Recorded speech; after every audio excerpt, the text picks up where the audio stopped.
You're listening to PetLifeRadio.com. Welcome to Animal Rights on Pet Life Radio. This is your host, Tim Link, and I'm so glad you're joining us today. My special guest today is the founder of the Katie's Legacy Foundation and author, Stephen McGarva. And Steve's going to be here talking to us today about his recent book, The Rescue at Dead Dog Beach, One Man's Quest to Find a Home for the World's Forgotten Animals. So it's a heartfelt book, tugs on your every heartstring, but Stephen does great work and a great job with the book. So we're going to talk to him a little bit about that and also about all the wonderful other rescue organizations that he works with. So it's going to be a great show tonight. Everybody hang tight. We'll be right back with Stephen McGarva right after these messages. You're listening to The Animal Rights Show on Pet Life Radio. Sit. Stay. We'll be right back after a short pause. Well, 4 to be exact. Pet Life Radio, the #1 pet radio network on the planet, joins forces with iHeartRadio to put the power of your pets in your pocket. Awesome! Download the iHeartRadio app and rock Pet Life Radio on your phone, on your tablet, on your Xbox, in your car. Pet talk, pet tunes, and fun pet times. Pet Life Radio and iHeartRadio. Positively Possum. Let's talk pets on PetLifeRadio.com. Welcome back to Animal Rights on Pet Life Radio. This host Tim Link, and joining me now is author Stephen McGarva. Stephen, welcome to the show. Hey, yeah, good to be talking to you. Thanks for having me on tonight. Oh, it's our pleasure, and congratulations on the book, The Rescue at Dead Dog Beach. Thank you. Yeah. Tell us a little bit about the book and how it came about. So, I'm not a writer by background. It's actually my first attempt at writing a book. Very scary thought. Somebody had heard of my story. The way it all began, after the experience in Puerto Rico, sitting, doing, paragliding, about to launch off of a mountain with a tandem client of mine, and the winds weren't quite right. He asked me, tell a bit of the background story, and I didn't know the guy knew much about me, and I didn't know what this guy did as a profession, and he just kept on asking a lot of questions, and at the end of it all, he said, hey, I think you've got a book in all of this, and I said, yeah, I probably do. Maybe it would help me to get through all of this, sort all of this junk out in my head, everything that happened, and he said, well, who knows? Maybe I can get you a book deal. And I thought, yeah, like everybody in L.A., he's going to get me a book deal. And I just joked it off. And 3 weeks later, I had a HarperCollins book deal in my hand. And I thought, oh, my gosh, I'm the guy that failed high school English. And English is my first language, embarrassingly. But, I put my head down, started writing from the heart, started writing kind of a linear story, which made sense to me, and then I started breaking it down, and it was an amazingly difficult process at times, because I think in order to tell the story properly, I had to delve deep into some of the things, the horrible things that happened that I had compartmentalized and put on shelves in the back of my heart, and I thought, don't go there, it nearly killed you at the time, but knowing how to go there and retreat when I needed was a skill that I acquired over time. It was a very difficult process writing the book. Yeah, absolutely. And it is challenging considering the content of the book. Tell us a little bit about the content itself and the things you went through, because it's a story that I don't think you intentionally, when you went to the beach for the first time in Puerto Rico, intentionally thought, wow, I'm here to help the animals. Is that a correct assumption? Yeah, no, you're dead on there. As much as I would love to tell people, oh, yeah, I just went down there with this heroic thought, and, I'm such a humanitarian to go down and help these dogs. Nope, I went down to selfishly kite surf. I had gone on Google Earth and found the most perfect beach, calculated and looked on the different websites for wind directions and wind strengths, and thought, yep, this is a perfect beach. Dropped my wife off at work. We went there as expats with my wife's company. First day on the island, packed up the gear, went down to the beach, and discovered in the near distance as I was shouldering my gear to set up what looked like these coconut husks or fronds sort of piled up on the beach. And I thought, well, that's an obstacle. I need to move that. So I dropped my gear and started walking towards the pile. And the pile wobbled itself onto its feet, and it was this emaciated dog.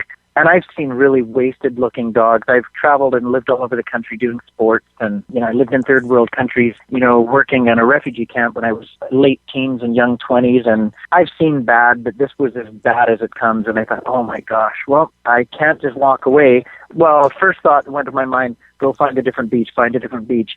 And it was just a flash in my head, and I thought, if I do that, it's a choice I'll regret the rest of my life, because I internally had been, kind of sniveling to myself, my artwork is dry, I don't feel inspired in my sports, and I felt just like I wasn't leaving my mark on the world. And doing the sports I do and the things I've done in my life, I assumed I would never live a long life. So you should try to live every day to its fullest. And I thought, don't walk away from that dog. Just, you feed it, you love it, and it's probably not going to live long. Let it die knowing that somebody loved it. And so I went to the store, threw my gear back in the vehicle, raced to the store, came back with food and water and Pedialyte, and that dog evidently told two friends who told two friends, and I've got 16 additional dogs peeking out of the jungle with a wagging tail and a smiling face, feed me. And first day on the beach, first couple of hours, I had 17 dogs in my care, and I joke about the next fatal move for me was I started naming them.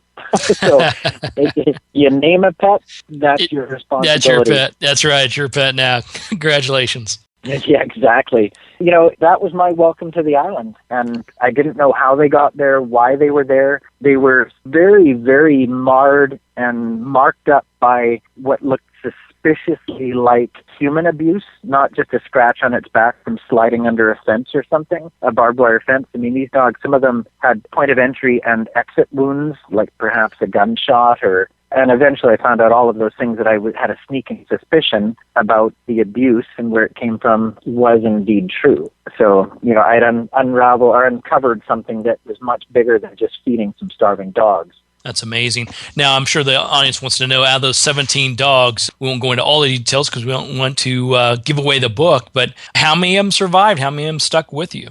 So, the numbers grew exponentially. I found new members strolling onto the beach or being dropped off at the beach overnight, very remote beach. And I had as many as 68 to 100 dogs at any given point from about the third month on the beach on. The numbers just grew exponentially. In the 2 years I was there, I buried over 1,200 dogs, but my wife and I were able to rescue, by the time we left the island after 2 years, we had rehomed about 270 dogs.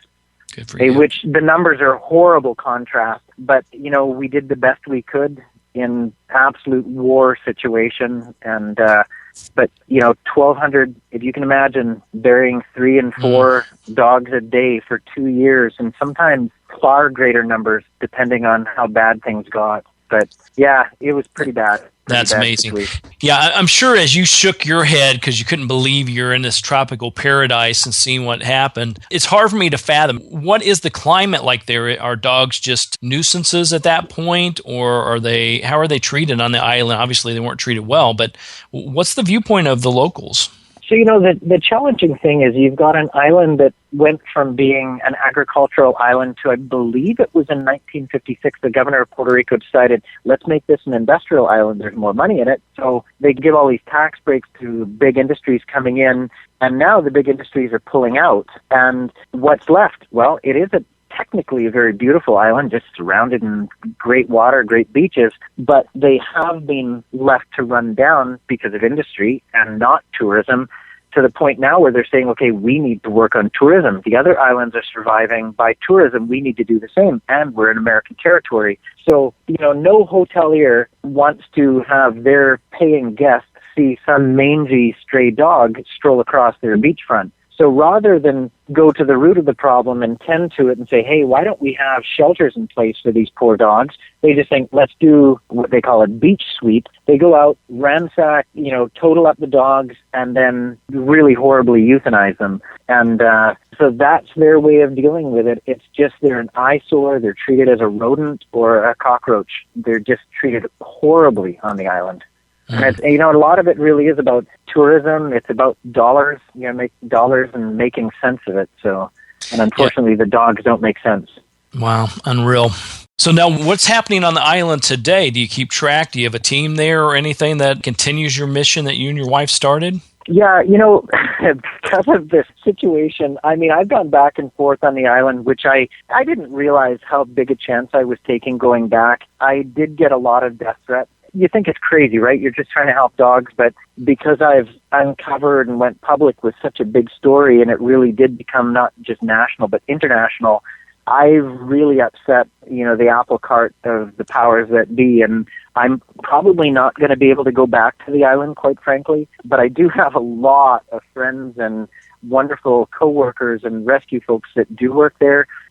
Save a Sato is an amazing organization that is the oldest running organization on the island. They run on a shoestring budget. Nobody collects a dollar. Everybody is a volunteer. Pretty much everybody is out of pocket. And they're the group that I support the most on the island. Another group is All Sato Rescue. And they're technically run out of Boston because that's where most of the Northeast is, United States is where a lot of the Puerto Rican dogs, the Satos, are sent to. And they do great work. They're on and off the island. Half the team is physically on the island. The other half is in Boston and doing the legwork. But, those are two really great organizations. They have my back. I have theirs. And I wish I could go back down there and work, but I think I'm a stronger voice and, I've got a bigger platform to be able to work from up here. I wish I could be on the ground again down there, but I don't think that's going to be able to happen. Wow. Well, good for you that you have a good team down there, good people supporting you, great organizations there. So everybody, you help support them the best you can. Steve, we're going to take a quick commercial break. Then we'll come back and talk to you a little bit more about the book, The Rescue at Dead Dog Beach. Everybody, hang tight. You're listening to Pet Life Radio, Animal Rights Show. Sit. Stay. We'll be right back after a short pause. Well, 4 to be exact. I'm not much of a reader, but I do wish I were more well-read. There are so many great books coming out. I wish I could find a way to keep up. Audible.com makes it easy to stay well-informed and catch up on your reading simply by listening. Audiobooks from Audible turn downtime into uptime. You'll be more productive and become well-read. Now I'm able to catch up on all the great books I've been wanting to read. With Audible, I feel smarter. Pet Life Radio listeners, try Audible.com now and get your first 30 days of Audible Listener Gold membership plan free. And get a free audiobook. Choose from over 100,000 titles. To get this great deal, go to audibledeals.com. That's audibledeals.com. Hi, this is Tim Link, animal communicator and pet expert and host of Animal Rights on Pet Life Radio. Have you ever wanted to know what your pet is really thinking? Do you want to find out if they truly understand what you're trying to tell them? Ever wish you could build a better understanding and closer relationship with your pet? Well, now you can. Learning to Communicate with Animals is a 4-part on-demand workshop. In the workshop, you'll learn the essential techniques that are necessary to communicate with animals, including what is animal communication, breathing correctly to achieve the perfect state to communicate with your animals at a deeper level, using guided meditation exercises and method to communicate with animals, and how to send and receive information from your animals. So if you're wanting to learn how to communicate and connect with your animals at a deeper level, visit petliferadio.com/workshop and purchase and download Learning to Communicate with Animals. You'll be glad you did. Hi, I'm Dr. Robin Gansert, President and CEO of American Humane Association, the country's first national humane organization. Here to tell you about our new show, Be Humane, on Pet Life Radio. Each week we'll be bringing you the latest news and issues affecting our animal friends, and we'll also be bringing you interviews with Hollywood's biggest animal advocates, here to share tales about their pets and what they're doing to promote a more humane world. Our own highly experienced staff and friends of the organization will also join us each week to share what they're up to in the animal world. I hope you'll stop by. Until then, let's always remember to be humane. Every week on demand, only on PetLifeRadio.com. Let's talk pets Let's talk pets on Pet Life Radio. Pet Life Radio. PetLifeRadio.com. Welcome back to the Animal Rights Show on Pet Life Radio. Talking to author Stephen McGarva a little bit about his book, The Rescue at Dead Dog Beach, One Man's Quest to Find a Home for the World's Forgotten Animals. Now, Stephen, through your work in obviously down in Puerto Rico and your continued work with animal rescue, I'm sure there's been a lot of lessons that you've learned. Can you pinpoint one or two of them that you would say these are the key things I've learned from the animals from just doing the work that you're doing?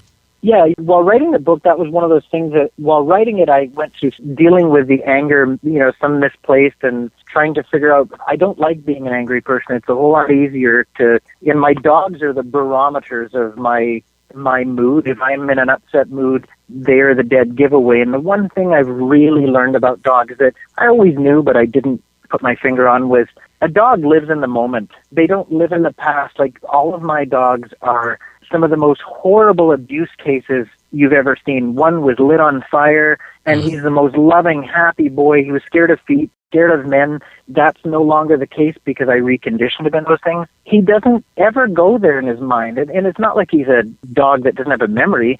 He just, I swear, a dog doesn't go there. They don't dwell on the past, and they're fast to forgive. Again, they live in the moment. And I try every time I start to go in a negative direction in my own thoughts, I just think of, how would my dog handle this?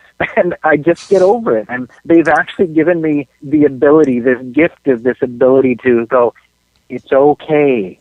It's not that big a deal. And take a breath. And I swear that's the biggest thing I've learned from a dog, this learn how to forgive and unconditional love. And even the people that have hurt me or even hurt the dogs, I choose to forgive, because getting angry with them and biting at them is not going to help them to change their ways. The only showing a loving side is going to do it. And that's really the biggest thing I pulled personally from. Yeah, I think it's wonderful, Stephen. That's a beautiful life lesson. And I tell my clients all the time that, don't worry about the past. Once the animal, once the dog or the cat or whatever has a permanent home and understands what its roles and jobs and love is all about, and they're getting food and shelter, they focus on that present. They learn from that past, but they focus on the present, apply whatever they've learned from the past to the present. And that's exactly what we should be doing. Exactly. I think the Dalai Lama says something about that, and I don't want to butcher this and try to quote exactly, but it's, we spend so much time dwelling on the past and thinking about our future that we end up neglecting living in the moment, and not spending time with our pets or our children or our spouses or just our families. And you think, wow, or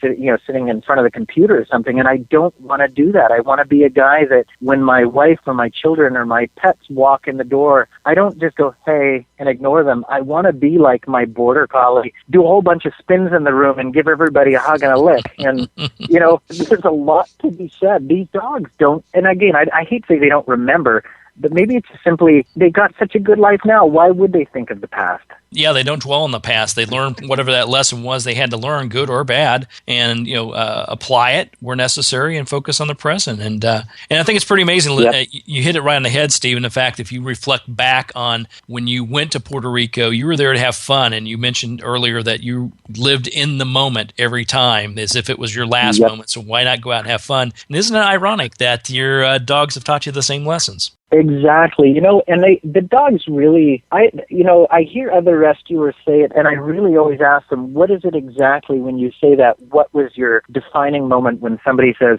well, my dogs rescued me, I didn't rescue them? And I think, I love that, but give me the deeper thought behind that. And I can tell you the dogs have given me new inspiration in life and new vision in my artwork. I mean, all of my artwork, I'm doing a show in Boston right now, and all of my work is these human-dog hybrids in sculpture that are based on sort of this confused society of, oh, this is my furry child, and, you've got Gucci and Prada wearing dogs, and we've confused the dogs to the point where the dog's going, that's not really my natural position, but okay, yeah, you can paint my toenails. And, so I'm doing this funny sort of spoof on it, and it's taken off. I mean, I'm doing it, starting a show Tuesday with my artwork, and I'm going, thank you, dogs. I was so dry in my work before you guys. They really did rescue me in 1,000 ways, and in my book I touch on it with even the emotional part of it. I always leaned on dogs, and I knew that, but I didn't know how much they kept me alive as a troubled child until I had to write about it. When you got to write your feelings and why you do the things you do, you really have to think about it. And so writing the book was very cathartic in that sense. Yeah, absolutely. You can't hide from the truth, and it is good to put it out there. And, I think the interesting thing about that, Stephen, is though there are many, many people that didn't go through your exact experience, we've all been there. Whether we're taking care of animals, rescuing animals, loving animals, whether we have personal challenges in our life, our work is dried up on us, whatever it may be, we've all been there. And I think with you sharing your story, not only is it giving focus on the dogs and the great work you've done, but also to let people know that, hey, there's great things to come from this if you help them, and they're going to help open your world up as well.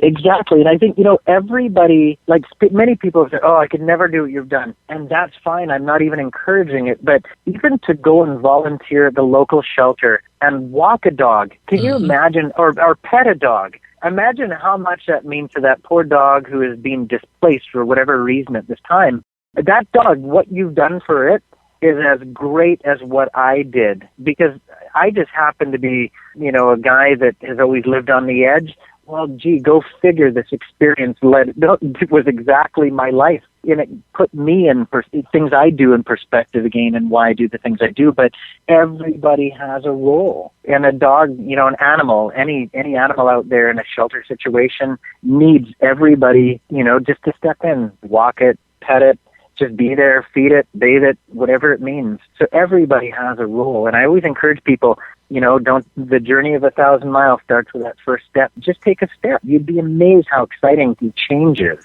That's absolutely true. There's so many ways to give back, and I encourage people to, work with the dogs and cats, be there, just to support them, bathe them, like you said, talk to them, walk with them. Also give your talents, if you have skill sets in website development or IT or accounting, whatever. All these rescue organizations need that kind of help and support, so you can not only do your tithing of your money, but give tithing of your time to help these beautiful animals out. Exactly, and that's really it too. I just encourage an electrical contracting friend of mine in Los Angeles.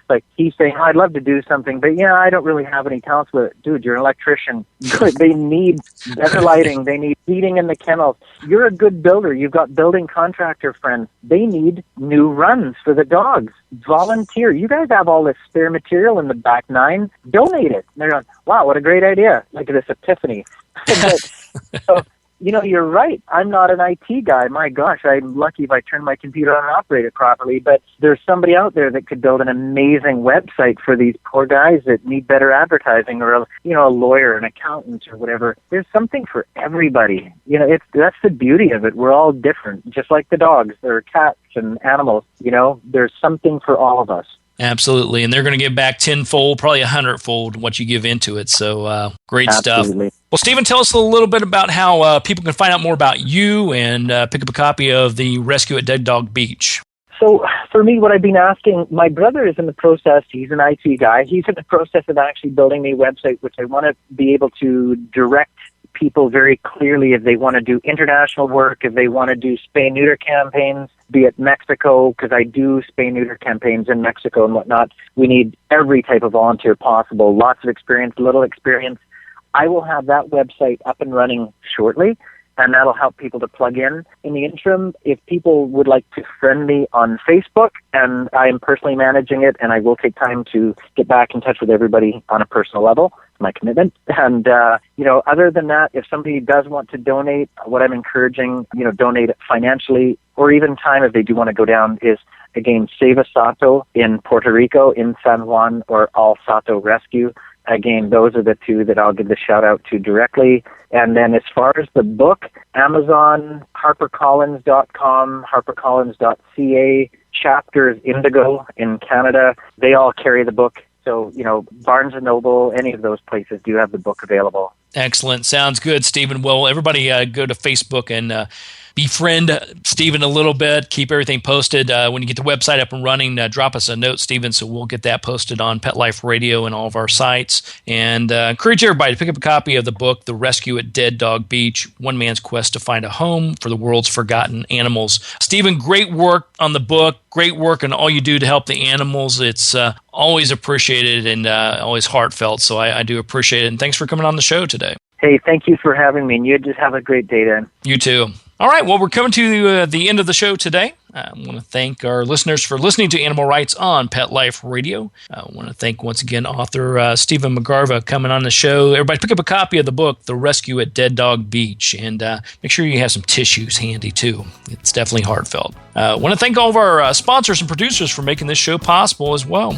To find out more about me, Tim Link, and the other guests that I've interviewed on the Animal Rights Show, you can visit me and my website and my tab on Pet Life Radio. Just go to PetLifeRadio.com, click on the Animal Rights icon, and download all the episodes of all the wonderful authors, writers, and bloggers that we've interviewed. And while you're there, be sure to check out all the other hosts and shows on Pet Life Radio. That's PetLifeRadio.com.